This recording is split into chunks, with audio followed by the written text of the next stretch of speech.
Hi, it's Congresswoman Jan Schakowsky back with my plans and pans.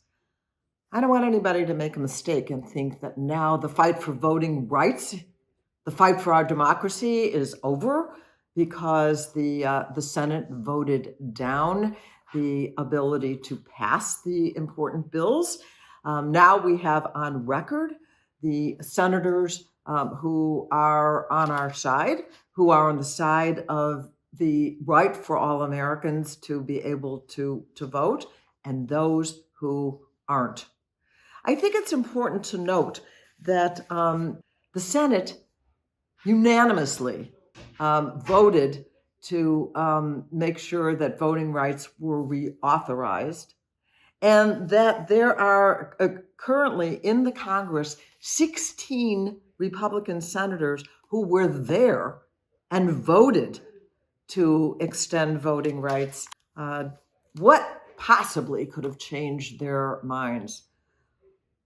Chuck Schumer was very, very clear. He said now that every senator has gone on record, the American people have seen who's on the side of protecting voting rights and who is not, and that this fight is going to continue.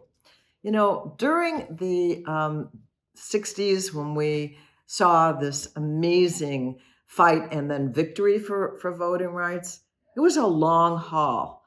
I had the pleasure of serving with John Lewis, and he, on a number of occasions, actually was near a death experience, being attacked for his efforts. Nowhere in those years of struggle, no time did someone say, okay, pack it up, we're done. All the failures, all the efforts to stop only emboldened this movement for rights to continue. And that's where we have to be today. So Senator Durbin was on the floor yesterday, and he had some questions for Mitch McConnell. And while he was asking those questions, his eyes were following Mitch McConnell actually walking off the floor. Wouldn't even, give him the time of day or respond to those questions. Mitch McConnell, the leader of the minority Republicans in the United States Senate. And then this morning, Mitch McConnell was asked by a reporter to comment on the fact that many African Americans in this country are very concerned about a focus on them when it comes to voter suppression. And he said, well, that's just not true. Listen to this. He said that African Americans are as likely to participate in voting as Americans are. I mean, I think that tells a story about where Mitch McConnell is coming from. I wanted to tell you about some good news for veterans. That two bills were passed, one yesterday and one today. The Guard and Reserve GI Bill Parity Act. The National Guard and Reserve, people in the reserves, serve side by side with all the rest of the military, and yet have been denied some of the very important GI benefits. And so this bill, very importantly, corrects that. I want to make sure that veterans in the 9th Congressional District are well aware, if you are National Guard or Reserve, that more benefits are going to be coming your way. The other one, called the Ensure Veterans Smooth Transition Act, they call it the Invest Act, also makes sure that service members that are transitioning out of the military, that we want to make sure that that VA health care is available to them during that transition, that it's easily available, but it also, this Avest Act also wants to make sure that suicide prevention programs are part of this transition. The number of people leaving the service at that time, that's when they're particularly, it seems, vulnerable to suicide. We want to make sure that we are taking care to address that problem of suicide. The Bipartisan Infrastructure Law passed, as we've talked about, but the benefits are starting to be enumerated and released to the states. This is a really big deal, especially when it comes to bridges. In Illinois, we are number 3 in the number of bridges designated as in poor condition in the country, of all the states in the country. So last week, I was out on a bridge on Rand Road, a bridge over the Des Plaines River, along with Congressman Schneider and Raja Krishnamurthy and Quigley, someone from the Illinois Department of Transportation, the mayor of Des Plaines, that's the town that this bridge is in. By this bridge that was built in 1928 has far already exceeded the design time for it and has not been renovated yet. And we want to make sure that it is. So for Illinois, $1.4 billion has been designated for bridges for over the next 5 years, and for this year, $275 million. And it looks, according to the Department of Transportation, that this bridge is certainly on the list. Now, we call it the Bipartisan Infrastructure Law, and it's true, although it really came out of the White House, and in the Senate, Democrats and Republicans worked together to draft the legislation. But I did, at the end of a press conference we had at the bridge, say to the reporters who were there, I said, as you talk to and attend ribbon cuttings and celebrations of bridges that are being fixed, I think it's really important to ask the members who may show up, the members of Congress, did you vote for this bipartisan legislation? Because only 13 Republicans in the House of Representatives actually voted for it. So I think this is an important question to ask, because sure enough, they're going to be at those ribbon cuttings. So we're very proud of the legislation. It is transformative. It really is one of the big bills that we passed since the 1-year anniversary of Joe Biden being president, of the election. And so we're very proud, but not everybody was on board.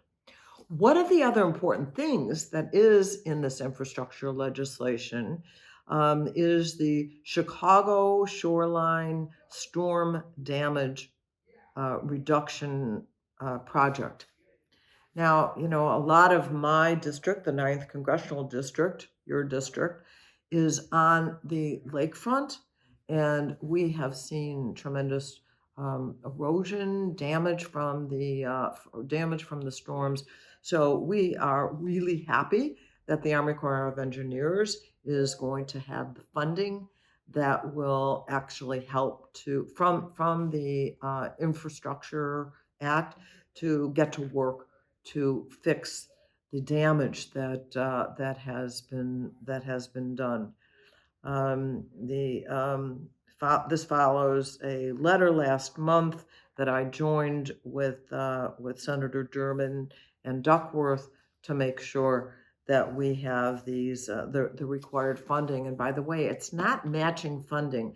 Very often when these projects are done, There's a 20% state match.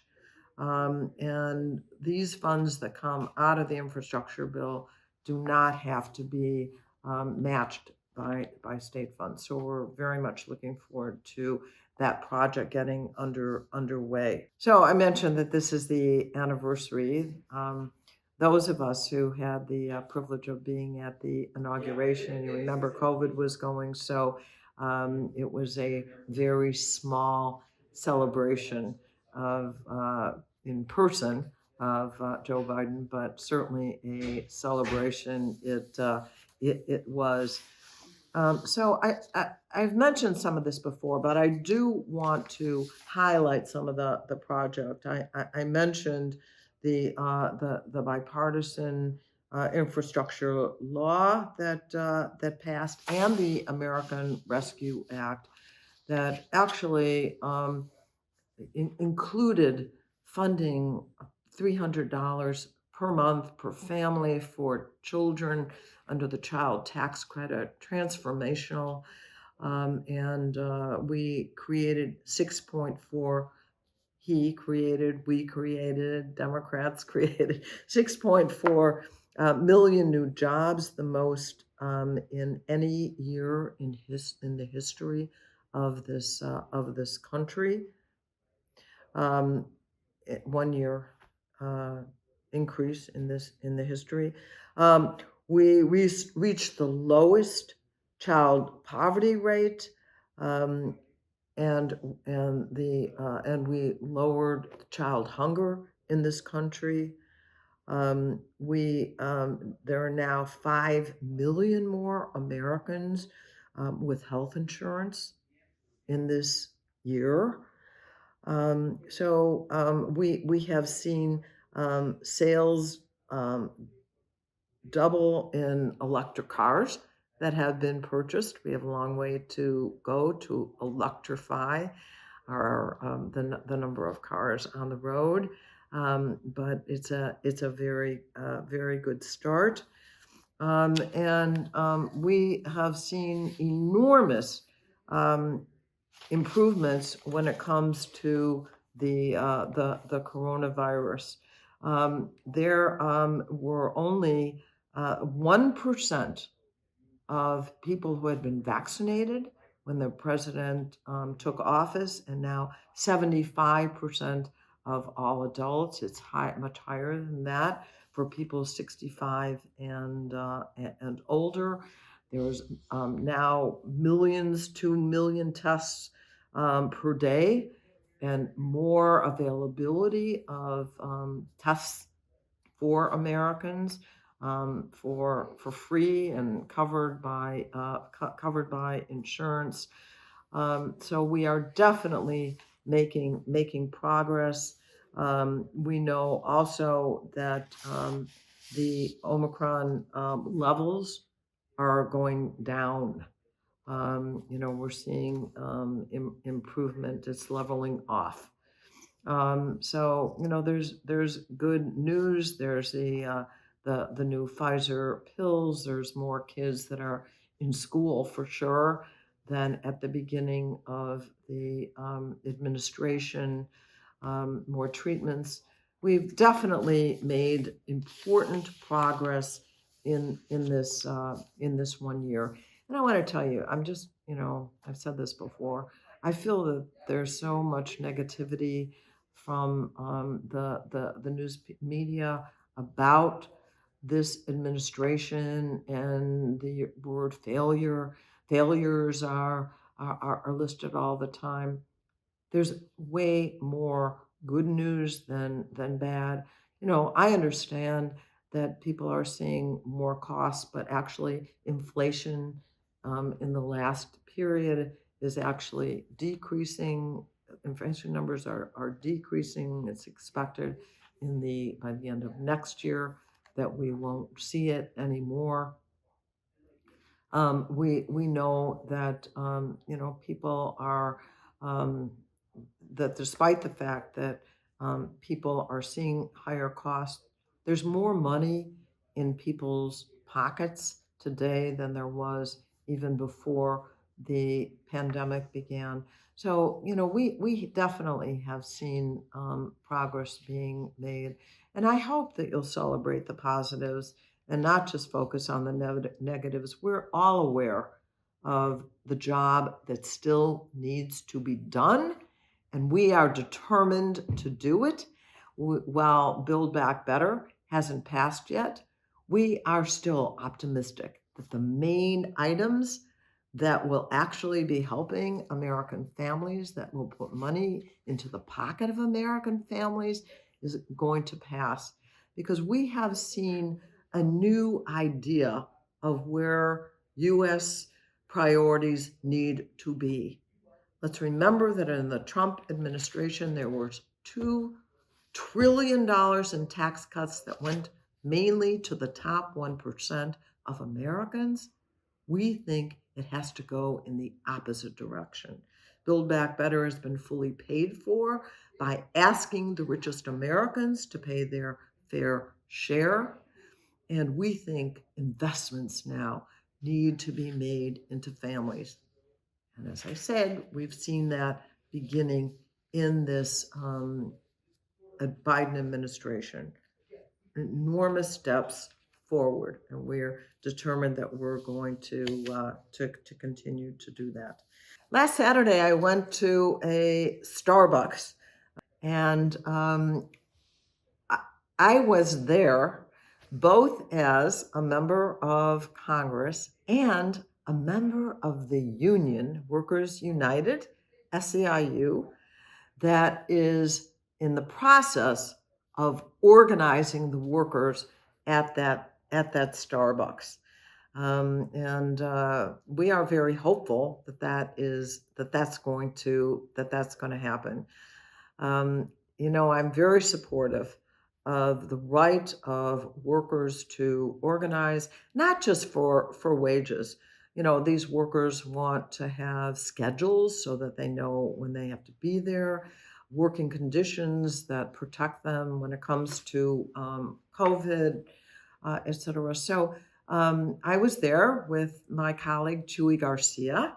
This was his community. And we were happy to stand with a number of the workers to go inside.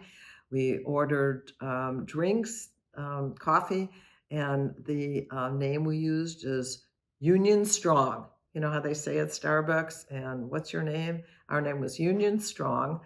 And so we sat there and had our coffee and went outside and talked to some of the union workers. This is really part of a national campaign of Starbucks workers to unionize. There's been some successes. There are a growing number of them around the country, and we're hoping that in Illinois, I frequent Starbucks often. I love their coffee. My husband tries not to let a day go by without a Starbucks, but we also want to see the union being able to organize. I feel confident that this is going to happen.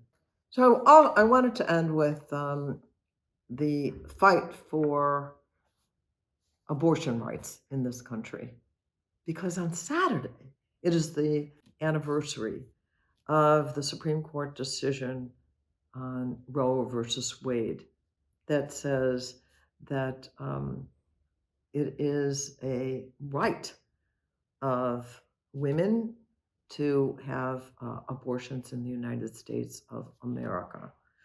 I, having lived through the pre-Roe days, remember, and even recently have talked to friends who really experienced, we talk about back alley abortions. One of my closest friends had a pretty horrific, fortunately successful in the end, experience with a back alley abortion. Not all women survived. I like to, there's a quote that says that Roe v. Wade wasn't the beginning of women having abortions. It was the end of women dying from abortions, because women continued to try to self-abort And there were some very unfortunate experiences from that and from back alley abortions. It's unthinkable to me, just simply unthinkable that in this country, that this fundamental right, I think the threshold right, to have bodily autonomy, that if you don't have that, that you can't control your life, you can't control your future. And so we're concerned, of course, that the Supreme Court, under the new very conservative majority, is going to rule against Roe v. Wade. We saw Justice Sonia Sotomayor talk about the decision that is pending. Sounds like, hopefully not, but sounds like it will have the stench of politics. The stench, what a word, powerful word, rather than talking about freedom, protecting the freedom of women to make their own decisions. And so we await this decision. And let me just tell you the one thing that I really worry about, that we don't just get into a response of accommodation, that we say, well, we'll help raise money for women to be able to travel, to pay for childcare. Well, we may have to do that in some cases, but that is not the answer. We need to insist on that right, and we need to carry our concern to the ballot box. This issue is on the ballot, and I want to encourage everyone who believes in reproductive rights, in the right to have an abortion, to look carefully and to vote carefully and to support people who support this right that needs to absolutely be established in this country firmly in the United States of America. We cannot be a country that makes it impossible for so many women, even if they don't eliminate Roe completely. Many states will continue to pass legislation. Fortunately, Illinois is one of the states that does protect abortion rights. We want that for everyone. There's a lot of work ahead of us, but I want to tell you that I am geared up. This is the beginning, really, of the election season. I hope all of you will stay engaged, and I'll see you next week. Thank you for watching my video. Make sure you subscribe to my YouTube channel and follow me on Instagram, Twitter, and Facebook, where my handle is @Jan Schakowsky.